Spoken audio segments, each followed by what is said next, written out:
Yo, what is up, everyone? Austin Smith from HoopSeen here again, welcoming you all back to episode now number 23 of the Just a Minute podcast. Hey, I'm your HoopSeen host again, Austin Smith. And my brother, my partner in crime, who joins me each and every beautiful episode is my guy, Justin Young. He is the editor-in-chief here at HoopSeen.com. And we get this show started off the right way by asking JY how things going in the West Coast. So, JY, how things going for you, brother? This is episode 23. It is, man. Episode this is our GOAT episode. This is the GOAT episode. The Jordan episode, bro. It is. I love it. What's your favorite Jordans, by the way? Oh, you know what, man? I'm a fan of fours, specifically the Fire Red fours. My girlfriend got them for me, and I love them. Fire Red fours, man. They just are. Yeah, I'm a Concords guy. I could never wear them. Really? And yeah, when those came out. So when I was in high school, and even when I was in the early part of my college, I worked at Foot Locker. Concords and me have a special relationship because that was the era where I'd lace so many of those up over the days when I was wearing stripes. I love it. Man, yeah, Concords are a great go-to for sure, man. You know, we should ask people on HoopSeen one day, like, hey, what's y'all's favorite Jordan shoe? We need to do that. We need to have a Jordan tournament bracket. That would be even better. Yeah. That will be even better. Jordan, I like the sound of that. We'll post that out maybe a little later on in the week. Yeah, I know. My mind's already going, yeah, let's because it's a good one to have. It's a good one to have. It's a good one. Plus, it's training camp day today. It is too. Let's talk. Yeah, bro. Like media day was the other day. Like it's training camp day. Like it's. Yeah, my mind's in that space right now, evident by who I rep out here. So maybe we can have a repeat here. So yeah, I'm in that headspace of NBA getting tipped off today officially. Unbelievable, man. Unbelievable. Yeah. Can't believe you. You need a Hawks hat, bro. Like I have some Hawks gear. But you know what? I've got to be a man of the people. I'm with it. I'll tell you what. Because it's actually so hot out here that I can't rock my like winter stuff, maybe ever. But my guys of the Hawks always take care of me. So I've got some Hawks gear. It'll make its appearance here on Just a Minute. No doubt about it. That's all we ask. All right, bet. Well, everyone, again, welcome back to the podcast today. Big episode today. A lot of content. We had our South Carolina preview this past weekend. Yep. And as you know, man, our preview series is off and running. Our South Carolina stop is a favorite of a lot of people. And it's at the beautiful Upward Star Center. And this camp this year was about the future. We had a bunch of players that came in, added to their stories. Some started their stories. JY, from your perspective, man, tell us about your overall feel for the South Carolina preview camp this year. It's great talking to Justin Byerly, Josh Tech, and Brianna Patton, who had us covered all weekend long at the gorgeous Upward Star Center. The theme of the weekend, or the day really, was the next wave of players, the class of 24 and 25. That seemed to be the group of kids that seemed to really start their stories, that really played at a level that made our staff of evaluators and coaches take notice. And that seemed to be the overall theme throughout the course of the day. Now, don't get me wrong, high-level seniors involved as well, juniors and sophomores. But the freshman and sophomore class, that was the storyline, I think, coming out of our day at Spartanburg, South Carolina on Sunday. And, in general, JY, with the preview camps as a whole, like that's a prime opportunity for freshmen and sophomores. Totally is. I try to tell people all the time. And so, being younger players who get that chance to start their story, it's a great way for us to get eyes on you early. And it just helps your career down the line, man. Keep getting you some weight behind your name. So let's keep going. We dangle that carrot out there with those. That's true. That's true. So we've got the elite preview, who Brianna Patton's our camp director for that this year. And she's already told me, like, Justin, we've got players from Georgia, Florida, Alabama. Now the Carolinas guys got invites over the course of the week, and some of the guys we're about to talk about. So that really is a thing if you're a young player. And like, it's funny, Brandon Anthony, who does a lot of our artwork for us, we were looking for some photos for some players. And as we're getting ready for our 22 calendar release, he had a Jaylen Brown photo of when he was at the elite camp. And, like there's so many guys that come over the course of years that wear that jersey that come to the elite preview. It's really cool to see where players do start their story as a freshman or sophomore. So, yeah, a lot of players this year, I think, are adding themselves to our list of attendees that have played with us over the years. And it's really cool now to see players just committing to schools literally all over the country that have donned that jersey. Yeah, I'll make this point too, Jay. A lot of people have asked me, man, how is there an opportunity for me to get an invite to that elite preview? And I'm like, hey, well, first of all, focus on your game. Your game will help you. But I said also the preview camps, the fall preview camps in your local area, are a great way for us to get eyes on you. It's a great way for the possibly select. You go and you get to attend that preview camp, one where you're recognition in your nearby state or in your state, you could possibly earn an invite. And that's why these guys in South Carolina, especially some of these 2025s and 2024s, take advantage of that. That's what we love to see. Absolutely right. Yeah. So let's talk about some of the top 5, Jay. We got a list here. And if you want to run through those names of guys, you can do so. We got some 2024s and a 2025, man. Who did our staff like, JY? Well, so Justin Byerly, throughout the prep season last year, the scholastic season, it told me, hey, Justin's based in Asheville, North Carolina, out in the mountains, beautiful city out in Western North Carolina. And he said, we have a kid out here named Raquise Passmore. He's going to be next. And he came down to Spartanburg, South Carolina, and showed out on Sunday. And according to all of our staff, Justin and Josh and Brianna and our coaches, that Raquise was probably the guy that everybody's like, that's the dude right there. 6'4". Really, I think probably will go down as one of our best players to wear the jersey across all of our platforms this fall. So Raquise Passmore is a player that I think we'll see a lot of ACC schools, SEC schools, maybe even a national recruitment starting to come into play. Big, strong, physical, athletic, slasher, gets to the rim, scores through contact, plays a really mature game.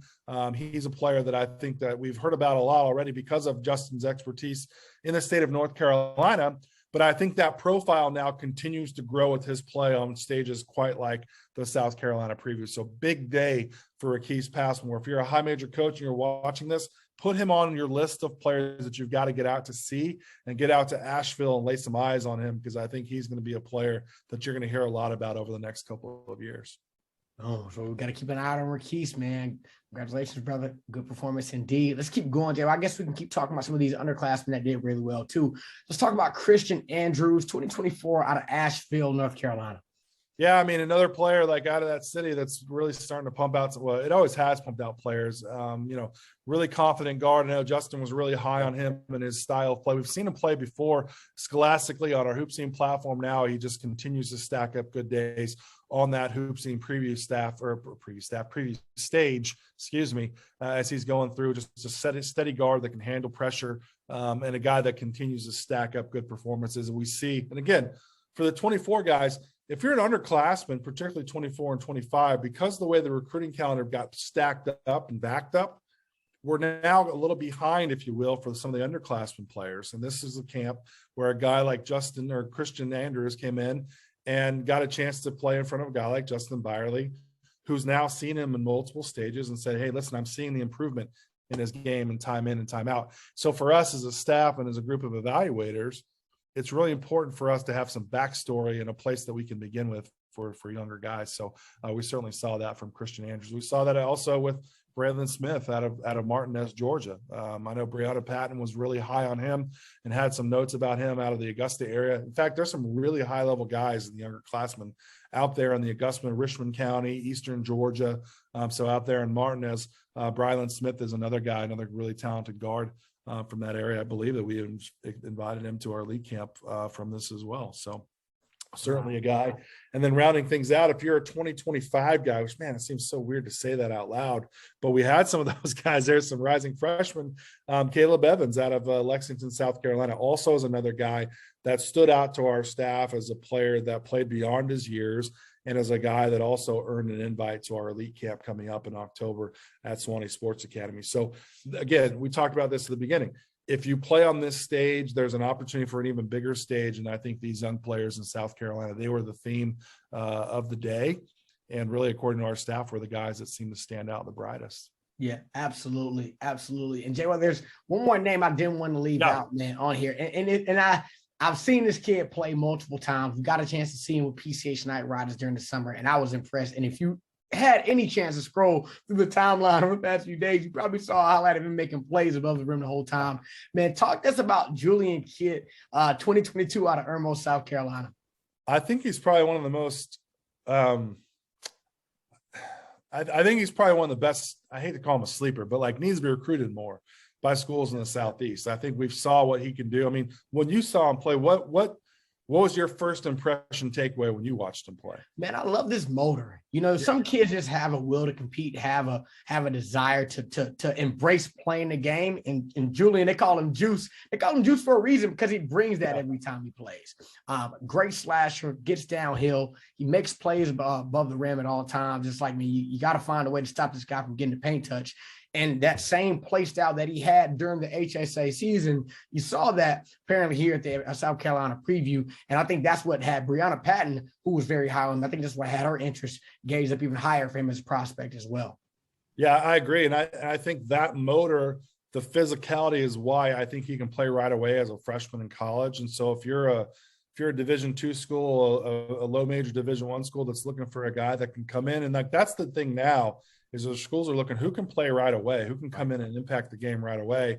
I think Julius can do that with his motor. I'm not saying he's Davion Mitchell, but I think he plays with the motor that probably comes from watching guys like Davion Mitchell play and that cultivate their style of basketball after watching those kinds of players in action. So really like him. Again, I think he's one of the more under-recruited guys that we have in the South, and that didn't come as a big surprise to me as he was one of our top overall performers from the South Carolina preview camp on Sunday in Spartanburg. Yes, sir. Well, congrats, man, to all 5 of those guys. And it's a special shout out again to everyone who attended the South Carolina preview. We love running that event each and every year. And the Upper Star Center, man, special thanks to them. The facility is beautiful, first class, man. HoopSeen enjoyed our time out in South Carolina. Thank you all for being a part of that. Moving along, JY, segment number 2, brother. Let's talk about our commitments of the week. I'm loving this segment too, JY. I'm not even trying to be biased, but you get a chance, man, to really see, and you'll have names to kind of look out for as the season progresses. We've got a long list of names this week on our commitments of the week, and we'll get started, JY. Let's talk about Joshua Ojinwana, who made a commitment to Baylor from the NBA Global Academy in Australia. First things first, JY, let's talk about this. Tell me your thought process, man, on how the game continues to have a global impact, especially now at the youth level. Well, it doesn't really come as a big surprise. I think basketball, obviously soccer is pretty simple. You can just get a ball on a field and go play, okay? Yeah. Basketball is becoming that same thing no matter where you go. In fact, my wife and I, we went to Hawaii back in March just for like a preseason kind of getaway. And we drove on the road to Hana and Maui. And as we're driving through, there's no real civilization. You're driving through this windy road. It's absolutely gorgeous. We happen to be driving in the middle of like an absolute torrential downpour. I was like, man, I think this might be where the day I die, because it's today. So we pull over and we park, and we're trying to like figure out where we're going and deciding if we want to keep going or we need to turn around, because like the waters, it was pouring rain. I look over, there's this it was the first chance we had to pull over, and there was a tiny school that probably had 50 kids that went to the school, and there was a basketball court on there, right? And I was like, I love this. Here we are in like this super remote place and this beautiful place, an island in the middle of the ocean, and there's a basketball court. And so to your point, that's one of the things I do love about the global impact is that it's trickling down to youth ages all across the world. So it doesn't come as a big surprise now that if you look at rosters today, the first day of training camp, that it's littered with players from all over the globe. And that's why I always joke, like there's no such thing as a sleeper anymore. Because if you look at the NBA, there are players in the league that are from all corners of the world, that if you're good enough, and you're going to be seen regardless. And so I do find it interesting that when a school like Baylor, our national championship team of the season, gets a commitment out of nowhere, really, and everyone's like, who is this guy? It does make you stop and pause and go, okay, well, what's the story here? Because they were involved with Adem Bona, who's one of the best defensive players, who ironically enough was our visitor of the weekend last weekend, but his visit got canceled because they took a commitment from Big Josh. Okay. So like, let's walk it back a little bit more. And this is why I think it's the most significant commitment of the week, that Adem Bona was not the player for them. Neither was our guy, Big Vince, that ended up going to USC. Yep. And neither is it going to be Ernest Udeh from Florida. Okay. So essentially, Baylor said, we like all 3 of those guys, but they ended up taking commitment from Big Josh from Australia, from the NBA's academy. So if that tells you at all about the type of talent that he is, that to me speaks volumes. And again, it goes back to doing your research internationally too, where we've seen a program like Gonzaga do so well internationally. We've always seen Baylor. They've always had a tie to international players as well. Florida State's a school that always recruits really good international big men too. But Baylor certainly comes in and gets a big commitment from Big Josh, who I know a lot of NBA guys are excited about and seeing what he can do. So keep your eyes on that one. I think that one is one that maybe in year one, there may be a transition year into the United States and that style of play, but he could be a guy that could be shaking hands with Adam Silver when it's all said and done. Hey, we definitely will have an eye on Big Josh for sure, man. Josh, congratulations to you, brother. Ojiwana. I had to make sure that I said the Ojiwana, right? JY, you did a phenomenal job of enunciating it and putting it there for our show notes, man. That was great. That was a smooth transition for me, brother. Thank you. You're welcome. I ain't messing up guys' names, man. The way you did it was perfect. Y'all see, man. Listen, JY is one of the best, man. He has everything lined up for us here, man. It's perfect. So appreciate you, man. Little double salute to you for being the show preparer of the week. I guess you could say that. Let's keep it going, bro.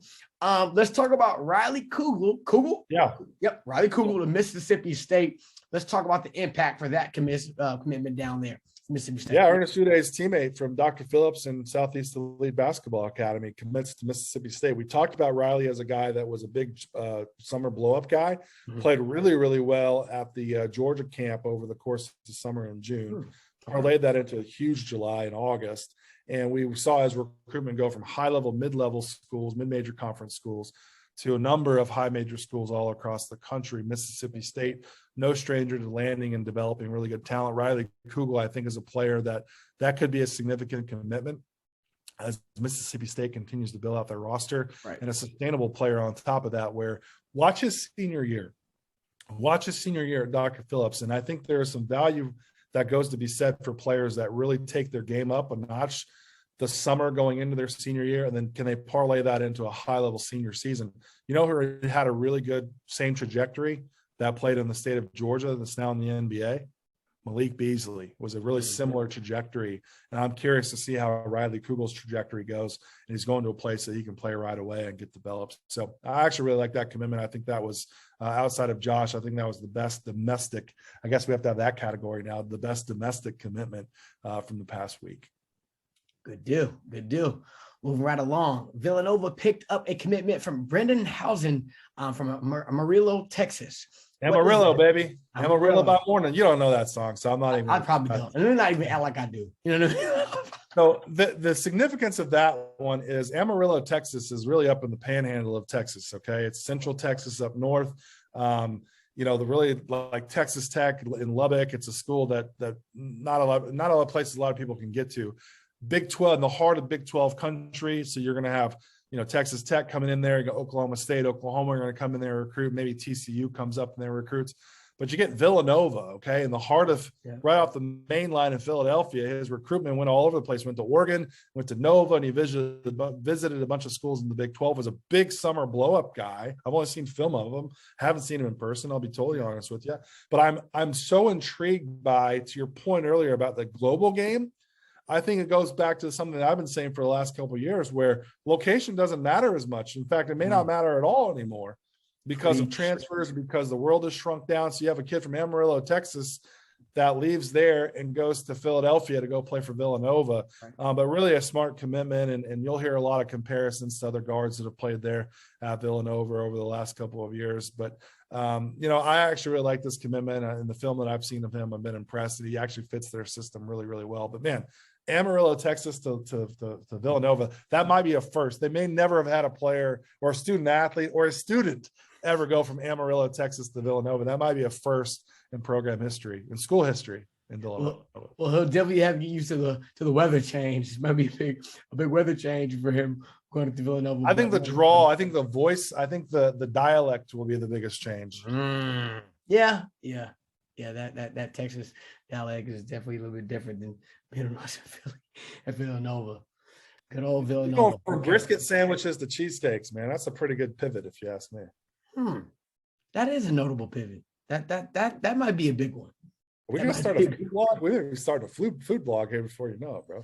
Hey man, don't get started. You never know what'll happen coming out this podcast, man. Y'all just stay tuned. You never know what can happen. Let's keep going, JY. All right, up next, Gonzaga gets it picked up from Braden Huff. Talk to us about Braden and his impact for Gonzaga? So the very first night of the Grassroots Showcase in April, we're at Freedom Hall. Brandon, Anthony, and I are out there in Louisville, really with a great slate of games. Illinois Wolves came in, okay, and they had a really good matchup, and they had some players that we needed to make sure that we saw. And Braden Huff was one of those guys. It was a 6'10", super mobile guy. If you look at Gonzaga, obviously they came in there and got Chet Holmgren from Wisconsin. They're in the Midwest and messing around with some guys that can step out and shoot. And Braden Huff reminds me a lot of the players that we used to saw play for Bo Ryan at Wisconsin back in the day, Brian Butch and some of these guys that could really stretch the floor and to shoot. And he kind of falls in that category where he's really good in the rim or in the paint, can play by the rim, run the floor. But, as Gonzaga continues to expand its profile, we talked about them going internationally and getting players. Well, now they're getting guys domestically that are not West Coast guys, and they're going to places like Chicago and landing players. So obviously with Jalen Suggs and Chet Holmgren, and now you add a player like Braden Huff, that Midwest area is treating the Zags pretty well. But big commitment. He was part of the team. The Illinois Wolves ended up winning the Under Armour division. So you got a winner coming out there to Spokane. Yeah, there you go. Good deal. Congrats to Braden. Northern Colorado, JY, picks up commitments. And I think they're huge. I saw one of them that was on my timeline very frequently. But talk to us about what Langston Reynolds and Brock Wisney. Yeah. Yep. Okay. All right. How Langston and Brock, what does both of their commitments do for North Carolina's program as a whole? Well, North Carolina. Sorry, Northern Colorado. UNC. It's so funny you say that because, when I moved out west, I had some players tell me that UNC was recruiting them. And I didn't mean any disrespect, but I'm not North Carolina, but it's the same thing when you come out here, it's also USC. So, in the South, it's South Carolina. So yeah, there was a pivot there, but Northern Colorado, I think is a program that I've seen them a lot out there on the road. They're recruiting really, really, really well. You got two in-state guys that played at Colorado Prep last year. They're teammates, and I saw them at the Great Western Classic, the event that I'm actually headed to next week from my buddy Tim Davis up in Salt Lake, and was really intrigued by both of them. Now, Langston Reynolds is a guy that came out to our Utah camp, very aggressive. I think one of the top players in the state of Colorado, huge in-state commitment. And Brock Wisney is a guy that can stretch the floor, put it on the hardwood, can attack the rim, pretty bouncy. But you get high school teammates to come out to the collegiate level. I think there's some amazing value in that. We're seeing that more and more with some guys I don't want to call it a package deal, because I think both of them independently would have gone there. I think it just helps sweeten the pot that they know some of that they're coming in with. But when commitments like this happen, we talked about this last week and the week before, these are the type of commitments that you have to pay attention to now, that 2 or 3 years from now, when we're talking about the postseason, you're like, who in the world is Northern Colorado? Well, you look back to these recruiting wins, and that's how you play in the postseason, by landing these types of players. So I like these as in-state guys. Not too many Division I guys come out of the state of Colorado on a regular. So for Northern Colorado to come in there and land both of them, I think is a significant pull for that program. Hey, you never know, JY. Bracket busters. Yeah, for sure. Colorado making some big moves down the line. Stay tuned. Don't say we didn't help you. We're clearly helping you now. We are. Yeah, we're crystal balling it for sure. For sure. All right, last one, JY, for this week's commitments of the week. Arop heading to Columbia. Oh, man, big-time academic program. Talk to us about that, JY. Yeah, big time. So I saw him back at our Guy Buffs event opening day back in the spring and March, was really intrigued by him, really long, really rangy. Saw him again in the summertime out in Vegas. And every time I saw him, I liked him. I paid close attention to your point. Going to Columbia, a good academic school. It's always been Harvard and Yale and Princeton, and those schools that have always been in the recruiting wins. So Columbia comes into Texas, lands a really high-level guy, 6'9", really rangy, great shot blocker. Not a lot of guys like him in the Ivy League. So I like this commitment for them because they're adding something that's unique to the lineup and unique to the conference. So Arop, high-level academic kid, obviously, but also a high-ceiling prospect too. That's going to be coming to New York to play for the Lions. Well, there you have it. Those are our commitments of the week. Man, best of luck to all those players.